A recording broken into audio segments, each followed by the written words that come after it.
Hello, friends. It has been a minute since I've done one of these. Hard to even say why. This episode has felt very unapproachable, and I really can't offer an explanation. I'm going to do this intro unscripted. I've asked people for feedback, things like that.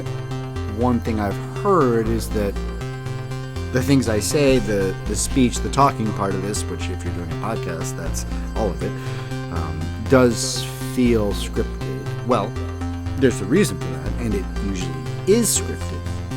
And at least for the main portion of the show where I talk about the thing that the episode is about, I do really want to keep it that way. I can try to work on reading stuff off my laptop while I record in a more natural way. But I'm not trying to disguise the fact that I do script these.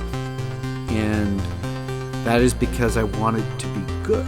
And I want it to be concise. I want these to be short and approachable. As someone who does listen to podcasts, I'm much more likely to listen to something that's 15 minutes long than I am something that's 2 hours long. And of course, that's basically never going to be the case for my podcast, but I do plan to continue to script the main body of the thing. And I'll, again, work on reading more naturalistically, but in general, it's in an effort to, put my best foot forward, give it thought, edit what I've written to just be more concise and bite-sized, because I value your time.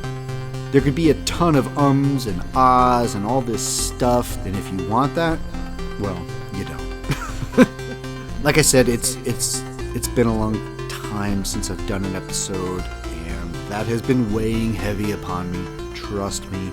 And it shouldn't, right? I'm doing this, if for nothing else, for myself. If it adds value to anyone's life, and I hope it does. Again, I just try to deliver you the best product I can, and for some reason, it was just so hard to get going on this one, but here we are. So, enough of that. This episode will be about a series of books that also became a series of movies. We'll get to that soon. As far as any housekeeping, in my last episode, I mentioned that Civil War, the movie, was coming out soon, and I was looking forward to that because I tend to enjoy what Alex Garland makes. So I saw that movie with my girlfriend in the movie theater. It's definitely really good in a way, but I don't know what the deal is. What even my deal is with Alex Garland. Why? I guess I was disappointed because I didn't love it. Be curious to know. Leave a comment. Because so far I only released this on YouTube. So leave a comment if you liked Civil War more than me. With this albatross out of the way, I can get on with it. Hopefully the free-formed intro is not too boring here, and I'll get on with the main event. Thanks for tuning in, friends. I do appreciate it. Again, leave any comments, critique, or criticisms, or let me know anything you want me to cover. This doesn't always have to be about, books and movies and stuff, but so far that's what I've done. So, with no further delay, let's move on to the main event.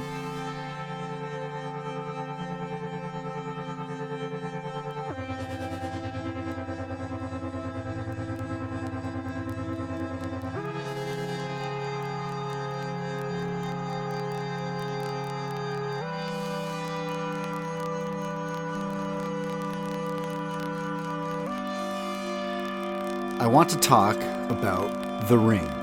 Specifically, I want to talk about a series of novels written by Koji Suzuki that gave rise to a movie franchise most people in my audience would recognize by the name The Ring, if they recognize it at all. There are 5 novels in the series that have been translated to English. There is a 6th novel that's not available in English at this time. It's called Tide. It was published in 2013. I've read the synopsis, and it does connect to everything, but I won't personally really care if it isn't translated in my lifetime. And this is the last that I will mention it. So let's pin down some of these works. The 5 books by Koji Suzuki are called Ring, Spiral, Loop, Birthday, and S. The letter S. The first 4 novels were published in the 1990s. S came out much later in 2012. The first novel was called Ring, and it was published in 1991.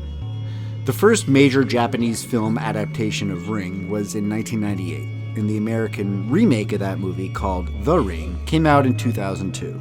I'll get to the films, but they won't be the focus here for a few reasons, which I'll also get to. For now, let's talk about the novels. Ring was published in 1991.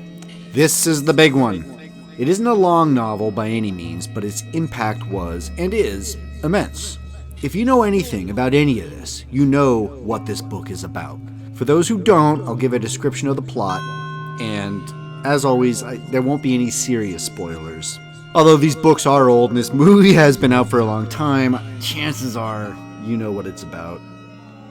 Ring is a novel about a newspaper reporter named Asakawa. He ends up investigating the mysterious deaths of several teenagers, one of which was a relative of his. It becomes known that what they all had in common is that they watched the same videotape. Somehow, simply watching this minute or so long video results in the viewer's death a week after the initial viewing.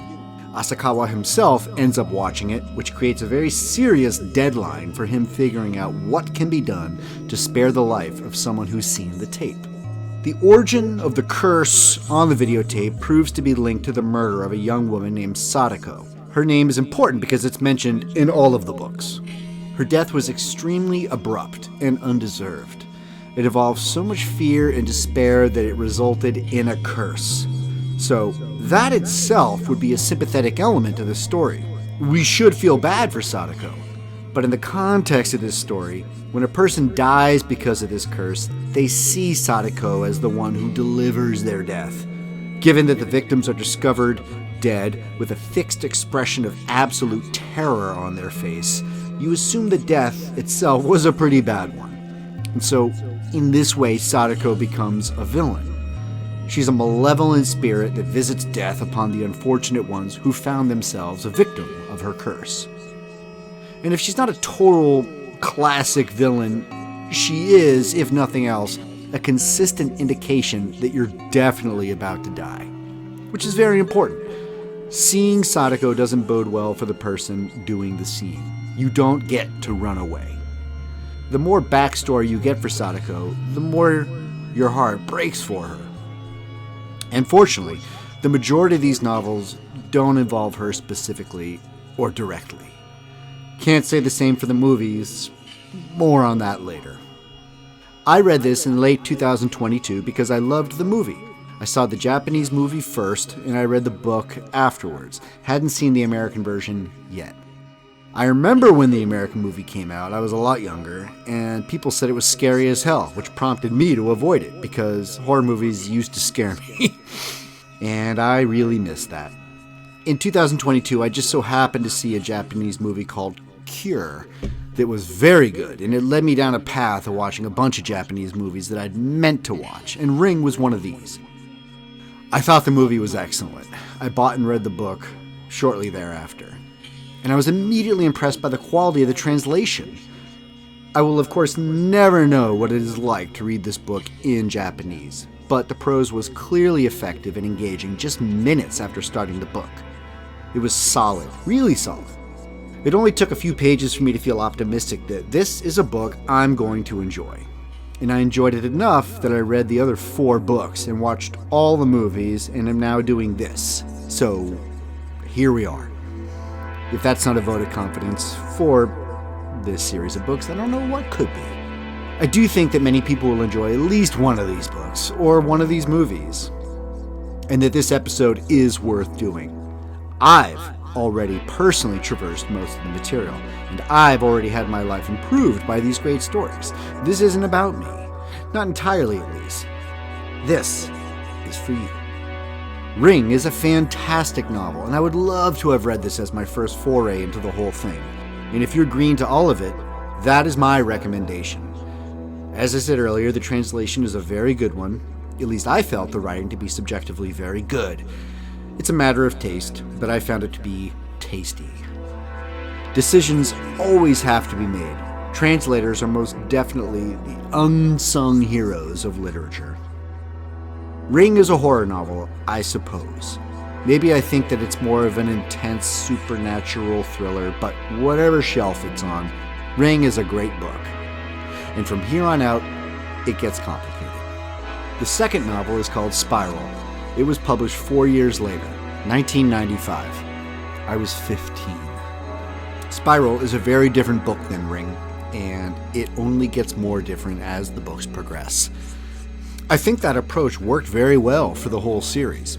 I think it's a daring approach for any franchise to take several right turns.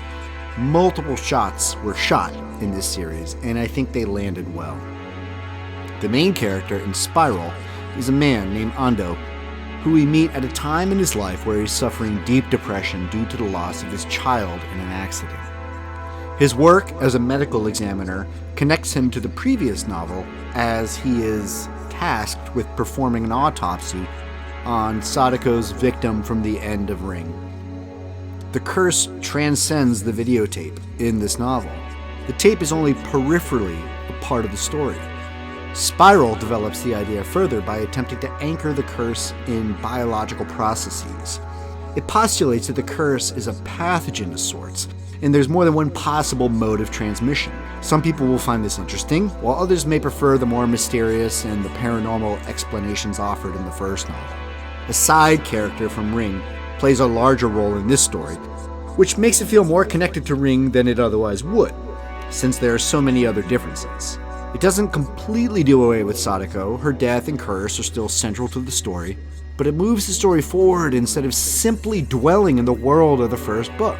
If Ring is a horror novel, Spiral is more of a sci-fi mystery thriller, but what I like most about it is the degree to which it deviates from the feel and style of the first book. There are a few ways to create a good sequel, and this is definitely one of them. There's still a few moments in the story, though, that are genuinely creepy, but there's a heavy sadness permeating the story due to the grief that the main character carries with him. Ando is a very sympathetic character. He's a good person who has suffered a great loss. This contrasts with The Ring, where we have a main character who doesn't seem to have a well-defined moral compass, and the side character, Ryuji, who seems to have a very checkered past, if we are to believe the things he says.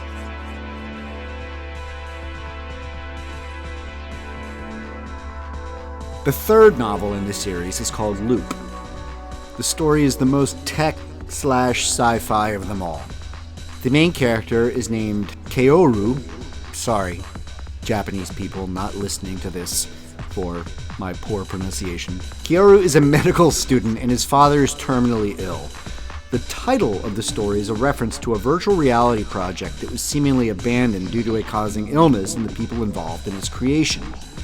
I'm not going to go much more into specifics of the plot because at this point I expect that you either aren't overly interested or you are interested and you plan to read it. This is the one book in the series that doesn't have any elements of it that were ever made into any of the movies. The story is vast and it goes to places that I doubt any reader is likely to predict.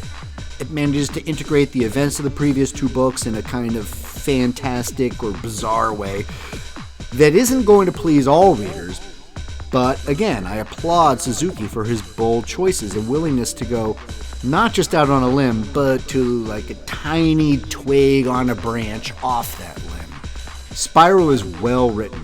I was completely engaged in the story throughout, despite the fact that a majority of it seems like a Ring book in name only. Things do connect, as I said before, but it takes a long time to get there. And that's hardly the point of the whole thing anyhow. At its core, it's just a good story with good characters, somehow set in the Ring universe, while redefining said Ringiverse at the same time. This book does, I say, conclude the overall story arc. That said, the next book, Birthday, provides us deeper insight into these first 3 books. I consider this book, Birthday, an essential piece of the whole. It's an excellent book that will only make complete sense if you've read the 3 that came before it. Birthday is 3 short stories. The first is a tragic and horrific scene that takes place during the events of Spiral. An event that's only alluded to in the book itself, but fully realized and experienced here. It almost feels like a deleted scene or chapter or whatever from Spiral that was cut because it was too upsetting. The second story is a prequel to the first book, where Sadako is still alive, and she's the member of a theater group in Tokyo. This story was adapted into a full-length movie in Japan called Ring Zero. This novella differs from that film significantly, but I do like them both a lot. The story is excellent, and it gives us a version of Sadako that we can care about, instead of her being the terrifying entity that you see moments before your death. She's not the main character, however, and the story is a lot more about that person than it is her. Unlike the movie adaptation, where she is, for sure, the main character. The third story is called Happy Birthday, and it serves as an epilogue of sorts to Loop, which I already said concludes the whole story arc, and with this last word, it makes it that much more concluded. I like it, and if you liked Loop, I'll expect that you would like Happy Birthday as well. Over a decade later, the novel S was published. This book is good. I found it to be a quick read. It has a little more suspense and thriller elements than Loop or Spiral did. Its main character is from one of the other books, and there are 2 other characters, in a way, from the earlier books. I'm being very vague because, again, either you don't care or you're actually going to check these out, and I don't want to spoil anything. My stance on this book, though, is that it's fine, it's fun to read for anyone who's read the other books, but I don't think that it really moved the series forward any further. Not that it needed it. Like I said before, the trilogy and the footnote pretty much are the most important parts of it. To summarize, I enjoyed all of these books. If you've listened this far, I at least recommend that you read the first book. It isn't long, it's very well written and translated, and it's a highly original and memorable work. If you get through it and want to keep going, please do, because the stories go places you absolutely will not expect. If anyone among you wants to borrow this book or any of these books, just let me know. Or if you want an electronic copy, I can help you out. So I do want to talk about the films, but only superficially. There are way more movies than there are books, so if I talk about them all, this podcast will be way too long.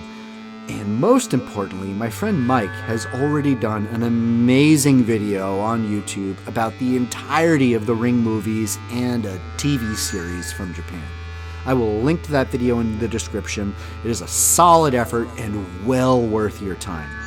Mike also has a video about all the Ju-on/Grudge movies, which is absolutely essential watching for anyone that likes any of those movies. His channel is called Rotted Reviews. In 1995, we got the first screen adaptation of Ring. It was a made-for-TV movie called Ring Kanzenban. It is by far the most faithful screen adaptation of the first book. The production quality is very poor by modern standards, but if you love the first book, you will delight in how true to the source material this production is, compared to anything else that followed. I have no idea how popular it was at the time, but it couldn't have been that big, because anyone familiar with these works knows that it was the first feature film that brought this series to a broader audience. The first 2 Japanese movies, Ring and Spiral, came out on the same day in 1998. They were directed by different people, and that's evident when you watch them. The stylization is very different. The characters that the movies have in common are fortunately played by the same actors, which saves the viewer some confusion and also treats us to more top-shelf performances by these actors. Both these movies deviate from the source material, as any film adaptation is free to do, and I think that Ring benefits from most of the deviations. Spiral doesn't change things so much as it omits elements from the novel, or simply simplifies things. The other Japanese movie we're seeing is Ring Zero, which is a prequel to Ring. It's a feature-length adaptation of the novella from Birthday. It was titled Lemon Heart. It's very well done and very enjoyable. I'd stop short of calling it essential, but it's well worth a watch if you liked really any of the other movies. Spiral, the film, was a disappointment at the box office. Enough so that it was retconned and a completely different movie called Ring 2 was quickly made to serve as a new sequel to Ring. I've seen Ring 2 a couple of times and I can weakly recommend it to people that really like the first movie. Several of the actors, including the child, reprised their roles from the first Ring movie, which is fun in its own right, and especially the Mai character, M-A-I, who becomes an unlikely central character in the whole franchise due to her prominent role in this and Spiral, following her marginal role in Ring. But in the end, this movie just didn't land, not for me. It was trying to give people what they wanted, but there wasn't enough of a new story to make it overly memorable. The best I can compare it to would be the reception of Halloween 3, which gave rise to Halloween 4 and all the other rotting garbage that followed. I don't want to rip on Ring 2 all that much. It's fine, and the fact of its existence doesn't detract from anything else that is out there, so if you enjoy it, great. It's well made, well acted, directed by the same director as the original Ring movie, and has good sound design. It actually feels far more like a true sequel to the original movie, and if the books didn't exist, I would feel like it'd be a great fit for the series. It's simply because I prefer the direction the novels took that I prefer Spiral over Ring 2. That's really all I can recommend watching of the Japanese movies: Ring, Spiral, and Ring Zero. Feel free to watch Ring 2 if you dislike Spiral but loved Ring, or just really, really loved Ring and want to see an alternative aftermath. In 2002, we got the American remake of the first Japanese movie. I stress that it was a remake of the Japanese film and not an American film adaptation of the Japanese novel, because the American movie keeps in place the changes that the Japanese movie made from the book. Most notably, the main character is a female, and her child is old enough to be a main player in the story and not just an infant on the periphery, as is the case in the book. And everyone who has seen the American movie remembers the creepy kid, who, funny enough, grew up to be a lawyer, went to Harvard, like early. He's like a genius. I don't know. It's cool. The Ring is a great movie in its own right. It's everything an adaptation should be, paying homage to the source material while giving us enough originality to make it worth our while. I will always cite The Ring as being one of the absolute best English language remakes of a foreign film. The director and everyone involved truly nailed it. There isn't much else to recommend on the English language side of things. The Ring had a sequel that did not need to happen. And 12 years later, we got a movie called Rings, which is actually okay, but is very much of its time. It absolutely reeks of the decade it was made in.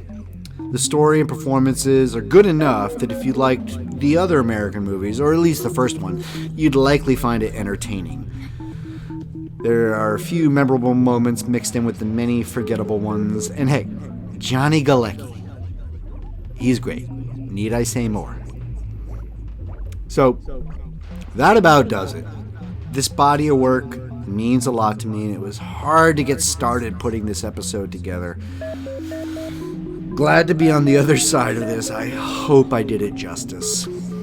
The end credits of the first Japanese movie features a song that is completely out of place with the atmosphere of the film. I will end this podcast with an original song I made inspired by that song. Thank you for listening. See you soon.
日は雨だよ。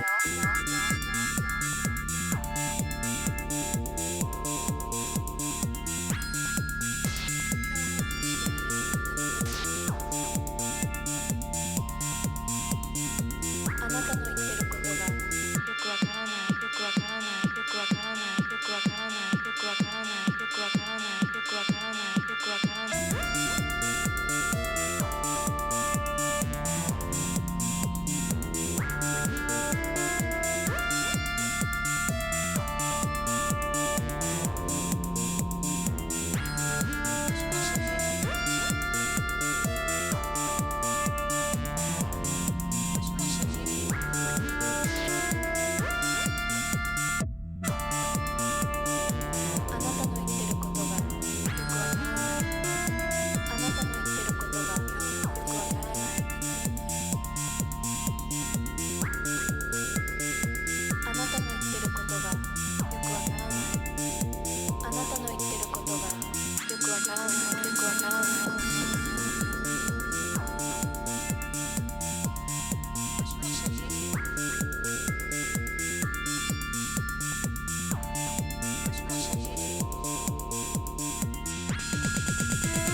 あなたの言ってることがよくわからない。あなたの言って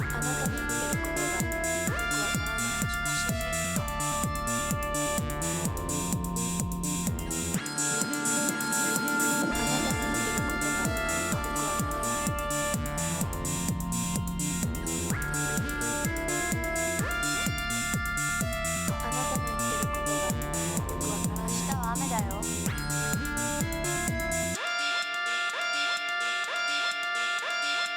あなたの言ってることがよくわからない。